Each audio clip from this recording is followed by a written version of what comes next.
Hai, jadi beberapa bulan terakhir aku mengikuti sebuah perlombaan yang disebut dengan KRI atau Kontes Robot Indonesia. Di mana di sana aku mempertanggungjawabkan computer vision, AI, artificial intelligence, dan juga base station dari timku. Di sini yang bakalan ku lakukan adalah memperkenalkan kalian ke tools yang bakalan ku gunakan untuk menentukan range warna yang bakalan dipakai. Karena setelah aku melakukan googling di internet, itu hampir nggak ada tools yang bagus untuk dipakai khusus untuk OpenCV. Jadi bisa dilihat di sini ada contoh gambar yang aku miliki. Di sini misalnya aku mempergunakan robot beroda dari timku, dan bisa dilihat objek di sana ada bola di pojok kiri bawah. Nah, di sini tujuanku adalah bagaimana kita mendeteksi warna oranye dan hanya warna oranye dari bola itu aja, atau semaksimal mungkin. Nah, di sini aku membuat sebuah tools yang bisa kalian lihat di GitHubku yang aku sebut sebagai HSV Range Tool, dimana fungsinya itu adalah yang menentukan range warna yang bakalan kita pilih. Di sini aku bakalan mencontohkan gimana caranya pakai. Jadi sebelum itu kalian perlu membuka link ini yang bakalan aku taruh di deskripsi juga, /ngr/HSV Range Tool. Kalian silahkan copy ini. Setelah itu kalian pastikan udah memiliki Git di OS kalian. Buka di terminal yang kalian pakai. Di sini aku pakai item dan lakukan git clone. Pastikan kalian udah memiliki Git terinstall di laptop kalian. Kalau kalian jalan dan tampilan versi kayak gini, itu artinya udah punya. Di sini lakukan git clone dan URL-nya itu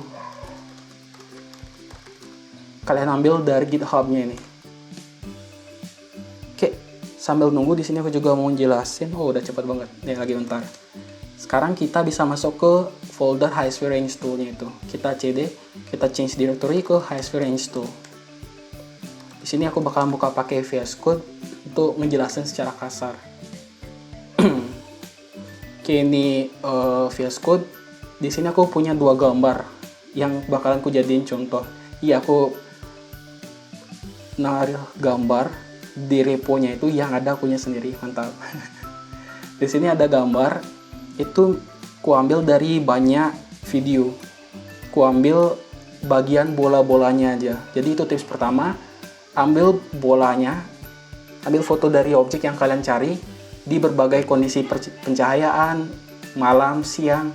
Saya tuh mungkin di sekitarnya itu ada warna apa. Di sini biar gampang, daripada mengaturnya untuk gambar berbeda, aku jadiin satu menggunakan Photoshop kalau nggak salah dulu, dan aku jadikan satu file seperti ini. Ini yang bakalan jadi contoh objek yang bakalan kita cari hari ini. Nah, sekarang kan udah terclone nih proyeknya itu. Kalian buka terminal kalian. Di sini aku pakai yang di VS Code sekarang, pindah dari yang di item. Nah, ketika kalian buka, kalian bakalan menemukan banyak error nih. Ada dua dependensi yang perlu kalian install, yaitu PyQt5 untuk tampilan UI yang bakalan muncul di layar kalian, dan OpenCV Python. Nah, di sini muncul nih kelebihan salah satunya. Kemungkinan besar kalau kalian membuat proyek di OpenCV itu bakalan pakai Python dan CV2. Nah, di sini HSV atau Hue, Saturation, dan Value itu beda software memiliki range yang berbeda. Misalkan di Photoshop kalau nggak salah HSV-nya itu dari 0 sampai 360 atau 359 kalau nggak salah. Nah, sedangkan di OpenCV range hue-nya misalkan itu adalah dari 0 sampai 179. Jadi kalau kalian pakai Photoshop untuk mencari range-nya itu bakalan menghasilkan warna yang berbeda. Nah, di sini kelebihan salah satu tools-nya ini adalah karena tools-nya ini dibuat menggunakan OpenCV, nanti ketika di proyek kalian ketika mempergunakan OpenCV lagi, bisa dipastikan kalau range-nya itu bakalan sama. Nah, jadi pertama, misalkan kita install dulu ya. Di sini aku bakalan pakai virtual environment. Pastikan kalian udah punya Python terinstall. Di sini aku punya Python 2.7, itu bawaan dari macOS. Kalau mau pakai Python 3 bisa kayak gitu. Nah, tapi di sini aku gak bakalan pakai Python bawaan dari OS-nya karena biar aku bisa per proyek itu beda dependensi. Jadi aku bakalan pakai yang namanya virtual environment, yang bakalan aku sebut sebagai VENV. Kalian bisa installnya di internet. cari tutorial di Google. Kalian bisa membuat virtual environment dengan cara gini, maka ada folder baru yang muncul di sini. Ini VS Code juga udah nanyain, mau nggak pakai virtual environment yang barusan kalian buat itu? Tekan yes. Di sini bakalan dipilih interpreternya di .vnv bin Python. Bin Python itu adalah virtual environment yang bakalan kita pakai. Nah, di sini masalahnya terminal ini kan udah kita buka sebelum yang tadi. Jadi ini perlu kita tutup lah dulu. Saya tuh buka lagi terminal di terminal.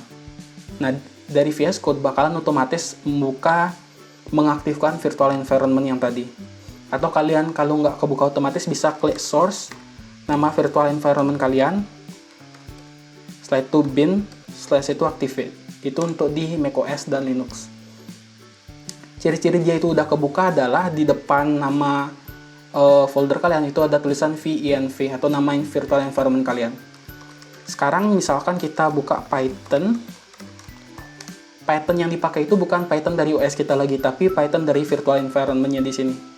Seperti kalian lihat tadi, ini misalkan aku keluar dari virtual environment, terus, oke, di sini aja. Ketika kamu buka versi Python yang ada di global itu ada versi 2.7, sedangkan versi Python yang ada di sini adalah versi 2.3.9. Itu bawaan dari virtual environment-nya. Sekarang kita misalkan coba kita jalanin aja langsung ya. Inti dari proyek ini ada di file main.py. Sekarang ketika kita buka, seperti kita duga dia itu bakalan error karena kita belum install dependensi yang diperlukan, yaitu ada PyQt. Ini di VS Code juga udah komplain, Anda belum punya PyQt 5 gitu. Gimana cara kita install? Kita bisa installnya pakai pip install -r requirement. Tapi di sini aku bakal install manual aja. Jadi pip install PyQt 5. Lakukan ini dan tunggu beberapa saat hingga PyQt 5 itu terinstall. Di sini aku udah punya case-nya, jadi nggak bakalan lama banget. Oke, itu PyQt 5 UI library kita. Sekarang kita install OpenCV Python-nya itu OpenCV yang kita bakalan pakai. Bukan CV2, tapi OpenCV-Python. Oke, tunggu sebentar.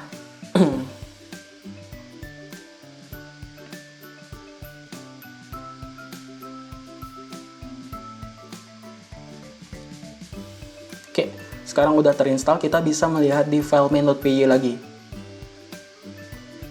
Nah, di sini aku kurang ngerti kenapa dia masih error. Compliance-nya biarin aja. Sekarang kita coba jalin aja pakai Python main.py, dia nggak bakalan komplain lagi karena kita barusan udah install 2 dependensi tadi. Sekarang kita coba jalanin, tunggu saat karena dia perlu ngeload cukup banyak file.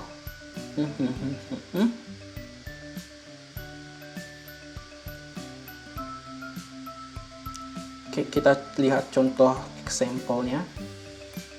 Jadi target yang bakalan kita cari itu adalah warna oranye ini. Nah, di sini ada beberapa masalah yang mungkin bisa menjadi kendala di proyek kita, yaitu di sini ada warna tembok. Temboknya itu memiliki warna keoranyoan, walaupun beda saturasi, tapi dia itu masih mirip dengan warna oranye di bolanya itu. Lalu ada juga warna kulit, di mana warna kulit itu mungkin kalian yang pernah warnain warna kulit itu agak kecoklatan, dan coklat itu dibandingkan dengan oranye hanya beda saturasi. Oke, untuk mengatasi masalah kayak gitu, itu kalian bisa melakukannya secara fisik kayak di sini nih. Di sini dari timku menambahkan kain di sekitar lapangan supaya warnanya biar dindingnya itu saru lah gitu, nggak terlihat. Oke, di sini udah kebuka nih toolsnya ini. Sekarang di sini bisa kita lihat, kita full screen dulu. Sekarang kita bisa lihat ini toolsnya. Di sini ada beberapa pengaturan utama, HSV, lalu kita bisa milih upper sama lowernya dia, range yang bakalan kita atur sekarang. Kita misalkan mau membuka sebuah file, di sini klik open. Kita contoh gambar yang tadi, yaitu gambar bola warna oranye. Kita coba buka, dan dia bakalan terload di raw-nya. Nah, sekarang ini tips pertama. atur dulu hue-nya sebelum mengatur saturation dan value. Atur hue di upper dan lower sebelum mengatur S sama V-nya. Pertama aku bakal ngatur H di upper-nya terlebih dahulu. Ini H-nya. Aku kurangin terus. Ini kalian bisa lihat di pojok kiri bawah ada color wheel-nya. Kalian atur supaya yang kelihatan itu cuma warna bolanya aja. Aku terus ke kiri.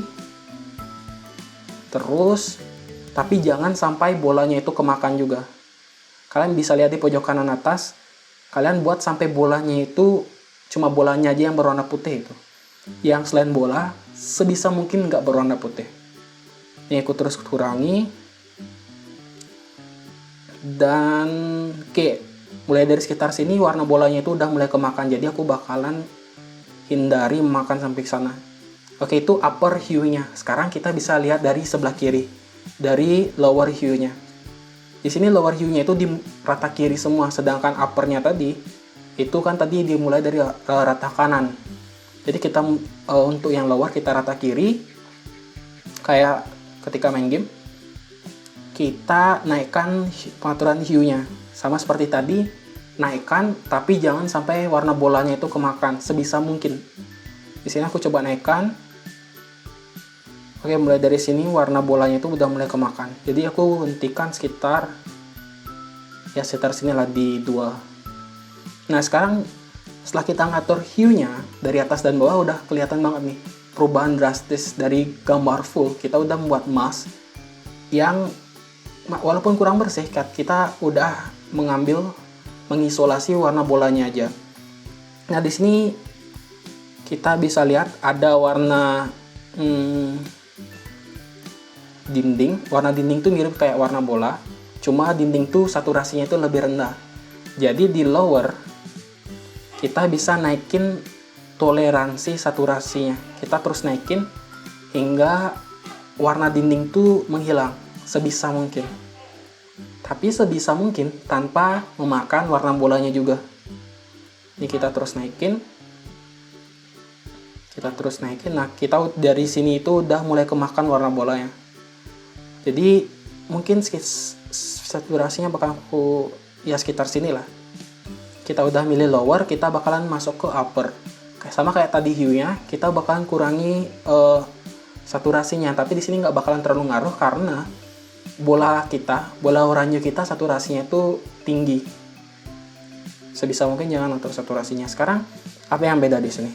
Yang beda mungkin di sini ada warna merah sempurna. Ini karena hue-nya. Mungkin kita bisa ngubah, mungkin value-nya bisa kita kurangi untuk menghilangkan warna merah. Oh, nggak bisa. Karena udah kemakan bolanya, jadi nggak jadi. Sekarang dari value-nya, ini bisa kita naikkan. Oke, masih bisa kita terus naikkan. Terus. Oke, mungkin cuma sekitar sampai sini. Oke, masih bisa. Oke, segitu aja ya. Nah, di sini ini maksimal yang bisa kita lakukan dengan hanya menggunakan HSV aja. Nah, di sini kita bisa menggunakan teknik lagi yang disebut dengan morphology closing. Jika kita lihat lebih dekat di gambarnya, di masknya itu, pertama kita bisa melihat ada beberapa pixel, ada warna putih yang sendiri-sendiri. Ini kayak ini putih sendiri, ini putih sendiri, ini putih diam sendiri. Apa yang dia jomblo di sana? Nah, itu bakalan mengganggu hasil kita. Kita bisa mengurangi titik-titik sendiri itu dengan melakukan erosi. Jadi bayangkan sebuah pulau, kita melakukan erosi, artinya kita mengambil pixel-pixel atau pasir-pasir yang berada paling luar. Kita lakukan itu terus-menerus hingga sampai ke sesuatu yang kita inginkan. Di sini kita bakalan erosi. Oke, kita erosi terus. Oke, nah setelah kita erosi sebesar 4x4, di sini sebagian besar titik-titik tadi itu udah hilang. Nah, mungkin kalian penasaran gimana sih cara kerjanya? Cara kerjanya itu adalah ketika kita misalkan punya titik nih, misalkan 1x1 pixel dibandingkan gambar putih mas yang ukurannya 100x100 pixel. Ketika kita ngurangi erosi sebesar 4x4, tentu yang 1 kali 1 pixel ini bakalan hilang sebelum yang 100 kali 100 ini. Itu cara kerja dari erosi. Nah, di sini ada masalah lain nih. Setelah kita melakukan erosi, di sini bahkan sebelum kita melakukan erosi, banyak dari gambar ini yang berlubang-lubang. Nah, gimana cara kita ngatasinya? Kita bisa melakukan dilasi. Anggap dilasi itu kita punya pulau dan kita bakalan menambahkan pasir di sekitarnya. Di sekitar keseluruhan, termasuk di lubang yang ada di dalam-dalamnya. Jadi ini. Sekarang kita lakukan dilasi. Oke, mungkin segini aja cukup. Nah, sekarang setelah kita melakukan dilasi, ngomong-ngomong 2 tahap tadi, erosi dan dilasi itu disebut dengan morfologi closing. Kenapa morfologi closing? Karena kita mengubah objek yang bolong-bolong dan juga terpisah-pisah itu menjadi satu. Oke, setelah kita menemukan hasil yang cukup memuaskan untuk kita, di sini kita bisa mempergunakannya di aplikasi robotika kita atau computer vision kita. Angka yang bakalan kita pakai adalah ini, yang berada di pojok kiri bawah. Hue-nya dari 1 sampai 15, S-nya dari 70 sampai 255, dan V-nya itu dari 196 sampai 255. Nah, pertanyaan sekarang gimana cara makainya itu? Mungkin bakalan aku buatin video selanjutnya. Mungkin selain daripada itu, dari teman-teman jika kalau punya ide gimana cara kontribusi ke repo-nya ini boleh, biar lebih enak lah dipakai, karena ini juga dipakai banyak. Dan mungkin sekian, bye-bye.